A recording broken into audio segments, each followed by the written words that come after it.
RN. Madame Surplis. Merci, Monsieur le Président.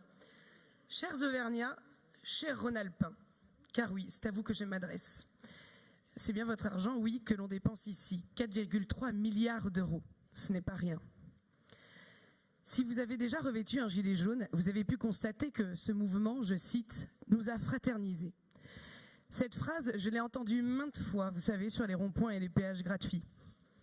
J'ai également entendu dans des gorges serrées autour d'un barbecue de fortune. Vous savez, madame, nous nous sommes retrouvés. Vous vous rendez compte? Nous nous reparlons à nouveau.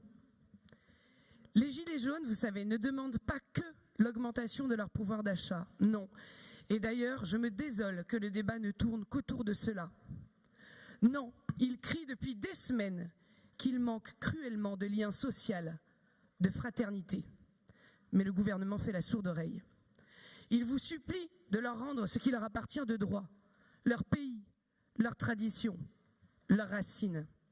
Mais vous savez, mai 68, c'était « Oh, foutez-nous la paix ». Eh bien, novembre 2018, c'est « Occupez-vous de nous, bon sang », pour paraphraser Charlotte Dornelas. Alors voilà, par cet amendement au budget primitif 2019, le Rassemblement national demande à l'exécutif de Laurent Wauquiez, qui est parti d'ailleurs, je le déplore, d'affecter 3,8 millions d'euros au patrimoine en les retirant des 13,8 millions de la rubrique activités culturelles et artistiques. En effet, l'opacité des critères de sélection de cette rubrique a laissé passer bien des projets honteux et critiquables. Expo pédopornographique, festival porno. Et demain, nous découvrirons les travaux d'Anish Kapoor, auteur du vagin géant de la reine dans les jardins de Versailles, subventionné à hauteur de 225 000 euros, oui, pour exposer dans notre région. Mais exposer quoi? Ça, personne n'a su me répondre. Espérons qu'un phallus géant ne surplombera pas nos vignobles. Le patrimoine, Monsieur le Président, c'est là-dessus qu'il faut concentrer nos efforts. Nous sommes tous différents. Nous ne nions aucunement la diversité humaine de notre socle commun, c'est le patrimoine. L'identité, ce souvenir d'où l'on vient et à qui on le doit, c'est là où la fraternité prend sa source. C'est le liant de notre société et pourtant l'éternel amputé. Regardez donc la polémique autour du loto du patrimoine.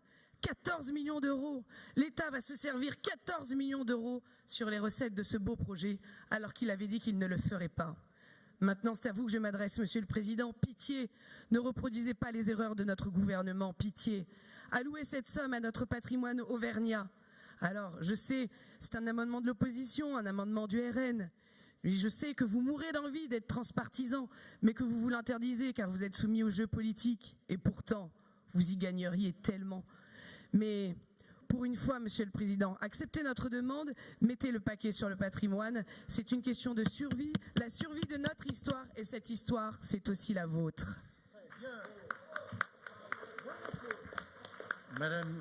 Madame Cuykerman.